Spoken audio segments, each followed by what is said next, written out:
श्री शिवाय नमस्तुभ्यं।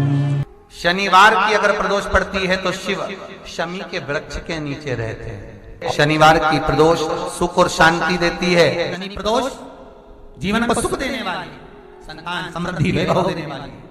निवेदन है आपसे, सूर्य अस्त का समय हो, प्रदोष का समय, प्रदोष काल शाम के समय पर कटोरी में सरसों का तेल ले लीजिए। शंकर के शिवलिंग पर किसी मंदिर में जाकर सरसों का तेल शिव पर चढ़ाएं। तेल चढ़ते समय शंकर के शिवलिंग पर त्रिपुंड बना दें। ये एक उंगली, चीटी उंगली के पास वाली उंगली शंकर के शिवलिंग पर टच कर रखें और अपनी मनोकामना पूर्ण करें। बाबा विश्वनाथ पूरा करता है।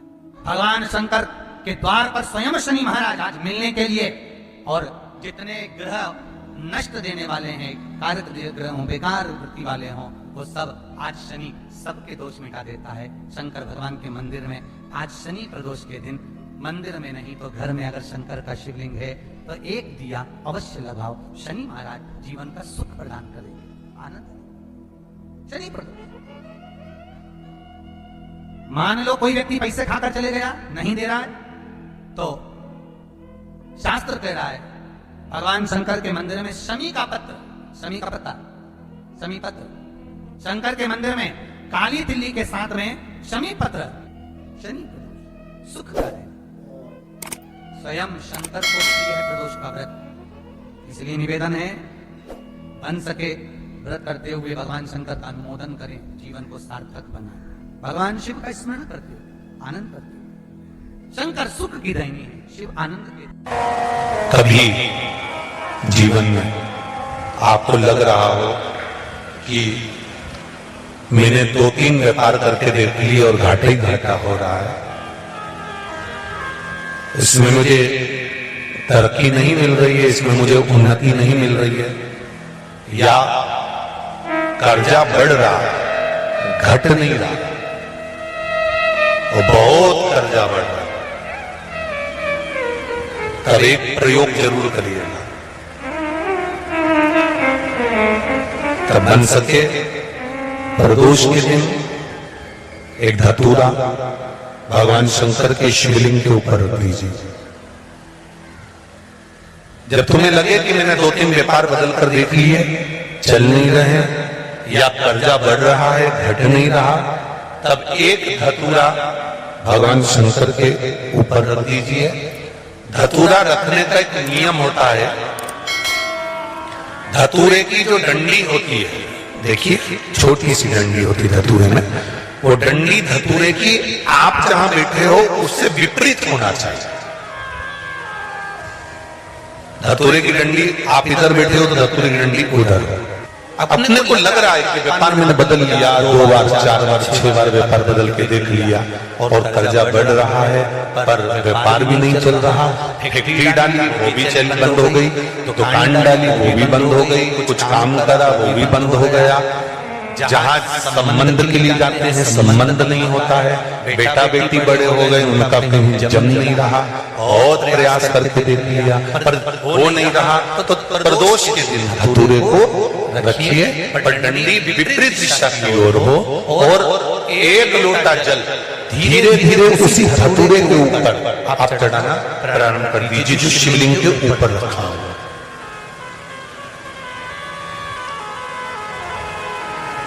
महाराज हाटकेश्वर महादेव का नाम लेकर, कौन से महादेव? जम के बोलो जरा। हाटकेश्वर महादेव का नाम लेकर जो जल समर्पित करा जाता है, और उस जल को समर्पित करने के बाद उसी धतूरे को वापस घर में ले आया जाता है, वापिस दिया। उसके बाद तुम जिस कार्य में हाथ डालोगे और जो कार्य करना चाहोगे उसमें सफलता मिलना चालू हो जाएगी, और कर्जा भी धीरे धीरे चूकना प्रारंभ हो जाएगा। संबंध नहीं हो रहे होंगे तो संबंध होना प्रारंभ। कौन सा महादेव? जम के बोलिए जरा। हाटकेश्वर महादेव का स्मरण। हाटकेश्वर प्रदोष के दिन यदि आपको कहीं से शमी पत्र मिल जाए। प्रदोष के दिन यदि कहीं से आपको शमी पत्र मिल जाए और प्रदोष काल में, प्रदोष का जो समय होता है, शाम का जो समय होता है प्रदोष काल, 4 प्रदोष 5 प्रदोष आप कर देखिएगा कि आपका कोई काम है, कोई नौकरी के लिए आप अप्लाई कर रहे हैं, कोई समस्या बड़ी विकट आ गई है, कोई तकलीफ विकट आ गई है, कोई समस्या विकट आ गई है, प्रदोष काल में अगर एक शमी पत्र भी आप घर के शिवलिंग को, अब ये करने के लिए आपको मंदिर के शिवलिंग नहीं जाना, अपने घर में जो शिवलिंग, चाहे वो स्फटिक का हो, पारद का हो, कंकर शंकर का हो, लकड़ी का हो, जो शिवलिंग तुम्हारे घर में, कांच का हो, चाहे वो नर्मदा के कंकर का हो, नर्मदेश्वर हो, पाषाण का हो, जो शिवलिंग, चांदी का हो, सोने का हो, तांबे का हो, पीतल का हो, जो शिवलिंग तुम्हारे,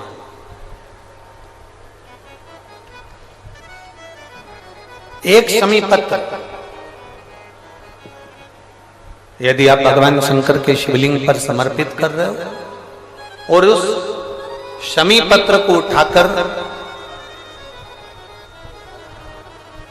रात्रि को 9:15 की जो एक मुहूर्त होता है, एक समय होता है, जिस समय पर हम अपने मन की बात भगवान शंकर को कहते हैं, पूर्व में भी इसका वर्णन हम कर चुके हैं कथाओं में। उस 9:15 पर वो शमी पत्र को उठाकर एक कागज में, एक कटोरी में उसको रखते हैं। 4 या 5 प्रदोष के उस शमी पत्र को अपने पास में रखिए और जिस कार्य के लिए जा रहे हो उसको जेब में ऊपर के भाग में उसको रखकर लेकर जाइए, आपका वो कार्य सफल होकर ही रहेगा, वो रुक नहीं सकता। शमी पत्र में इतना बल होता है, प्रदोष का जो शमी पत्र होता है वो बड़ा बलवान होता है, बड़ा प्रदोष, शिवरात्रि, सोमवार की अष्टमी, प्रदोष भी हर महीने आती है, शिवरात्रि भी हर महीने आती है, सोमवार भी हर महीने 2, 3, 4, 5 पड़ी जाती है। सोमवार की अष्टमी जरूर साल भर में 4 या 5 आती है। सोमवार, प्रदोष, शिवरात्रि, सोमवार की अष्टमी, ये वो तिथियां हैं, ये वो वार हैं।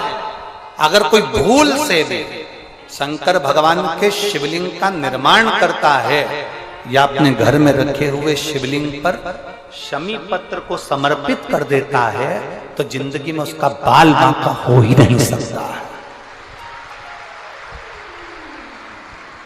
प्रदोष के शमी पत्र में बल होता है, प्रदोष के शमी पत्र में। मैं सुनील जी को धन्यवाद दूंगा, आपको बहुत बहुत साधुवाद।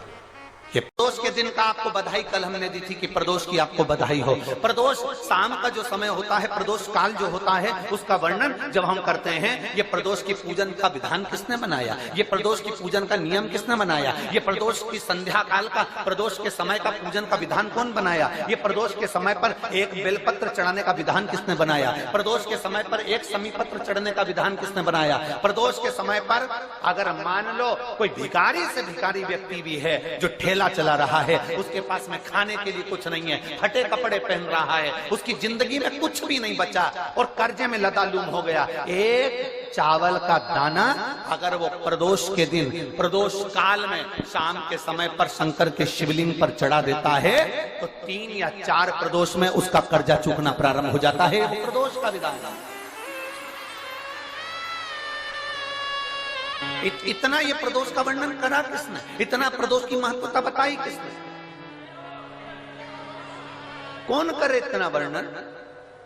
अगर प्रदोष की महत्वता बताने वाला कोई है कि इसीलिए मेरे शंकर भगवान माता सती को लेकर कुंभज ऋषि के यहाँ, अगस्त ऋषि के यहाँ कथा सुनने के लिए गए थे, क्योंकि उनके बराबर कोई शंकर के महत्व को बता नहीं सकता और प्रदोष के महत्व को नहीं बता सकता। सती मैया को प्रदोष का महत्व बताने के लिए शंकर सती जी को लेकर कुंभज बाबा के यहाँ गए थे, अगस्त ऋषि के, कि प्रदोष के महत्व को तो जानो सती, तुम प्रदोष के महत्व को तो सती जानो, तुम प्रदोष के महत्व को तो सती पहचानो कि प्रदोष का महत्व क्या होता है, प्रदोष काल का महत्व क्या होता है, प्रदोष के समय का महत्व क्या होता है। जिस समय पर सूरज डूब रहा हो, चंद्र प्रकाशित हो रहा हो, दोनों का मेल हो रहा हो, ना तो पूरा सूरज डूबा है, ना पूरा चंद्र आया है, ना पूरा अंधेरा है, ना पूरा उजाला है, उस समय को प्रदोष काल कहा गया, उस समय को प्रदोष का समय कहा, प्रदोष काल कहा। अब कई लोग हमसे कहते हैं, गुरुजी आप हमको प्रदोष का समय बताया करो कि प्रदोष काल किसको कहते हैं, प्रदोष का समय किसको कहते हैं। अब एक बात हम आप सबसे कहना चाहते हैं, जितने लोग आस्था चैनल पर सुन रहे हैं, जितने फेसबुक यूट्यूब पर सुन रहे हैं और जितने रेवाड़ी की इस पवित्र धरा पर कथा को सुन रहे हैं, आप सबसे एक बात कहना चाहेंगे, अगर हम समय देखकर बताएं आपको कि शाम को 6 बजे, 6:30 बजे, 6:30 पे लेकर 7:30 के बीच में ये समय है, या 5:30 से लेकर 6:30 तक का ये समय है, या हम तुमको बोल दें कि इतनी बजे ये समय प्रदोष काल का रहेगा या इतनी बजे ये समय रहेगा, तो देखिए कभी कभी ठंड का समय आता है तो दिन जल्दी ढल जाता है, कभी कभी गर्मी का समय रहता है तो दिन बहुत लेट ढलता है। इसलिए समय की गणना से मत चलो, आप तो ये अंदाजा लगाकर रखो कि दिन ढल रहा हो,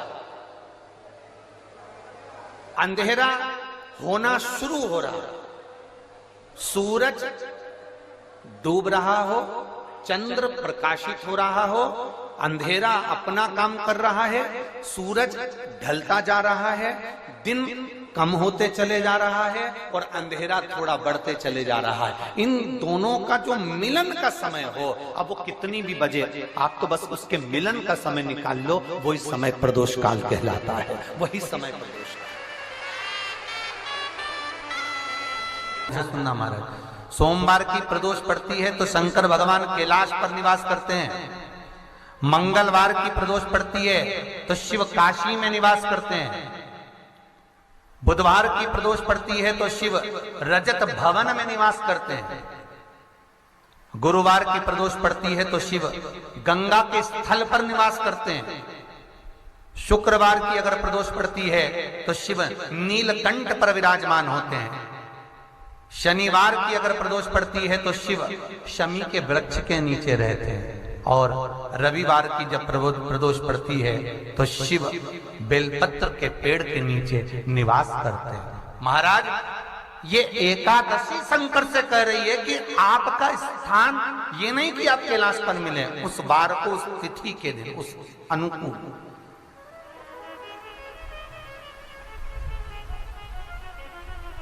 हमारे यहां कहते हैं सोमवार की जो प्रदोष पड़ती है वो इच्छा पूर्ति करती है, मंगलवार की प्रदोष रोग से मुक्ति देती है, बुधवार की प्रदोष कामना की पूर्ति करती है, गुरुवार की प्रदोष शत्रुओं का नाश करती है, शुक्रवार की प्रदोष सुख और शांति देती है, शनिवार की प्रदोष संतान का सुख देती है, और रविवार की प्रदोष जो काम दुनिया में कोई नहीं कर सकता वो अचूक फल की प्राप्ति रविवार की प्रदोष करा देती है। महाराज, ऐसी प्रदोषों का नियम वर्णन किया चाहिए। भगवान कहते ठीक है, तू थोड़ी देर खड़ी हो। एकादशी सम्मुख खड़ी हुई, पार्वती जी ने जिस अंगुष्ठ का जल पीने के लिए लिया था हाथ में, बस पीने ही वाली थी, शंकर भगवान ने वही हाथ में जल लेकर एकादशी के हाथ में उसको देकर कहा, ले, ये मेरे द्वारा निर्मित एक व्रत है जिसे त्रयोदशी के दिन तूने मांगा है, मैं तुझे देता हूँ। आज इस व्रत का फल मैं तुझे प्रदान करता हूँ। अब तू जिस जीवात्मा को लेकर जाएगी उसका पाप प्रबल नहीं होगा, किसी स्त्री, पुरुष, बालक, बुजुर्ग जो भी होगा जिसने प्रदोष का व्रत करा होगा, वो जीवात्मा को तू किसी फल की कामना से नहीं, स्वतः ही लेकर चली जाए। उसमें कोई कामना नहीं है। बन सके जीवन में 11 प्रदोष या 26 प्रदोष करने के बाद आप उसका उद्यापन कर कर विराम भी दे सकते। पर जीवन में एक बार प्रदोष का व्रत मौका मिले, जिस कामना से जिस दिन का भाव आपके मन में आए कि मुझे रोग से मुक्ति पाना है तो ये प्रदोष मुझे करना है, मैं रोग मुक्ति के लिए, हम जो भी आपके मन में आ रहा है, संतान प्राप्ति के लिए शनिचरी प्रदोष, आप उसका स्मरण करें। फिर लिखा शिव महापुराण में, बड़ा सुंदर लिखा वेदव्यास जी ने, मान लो आप प्रदोष का व्रत नहीं कर सकते,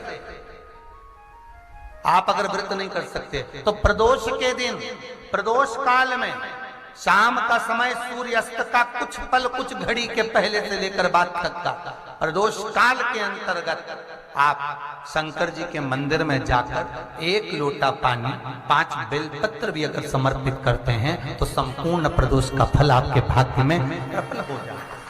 शत में नमक का सेवन वर्जित होता।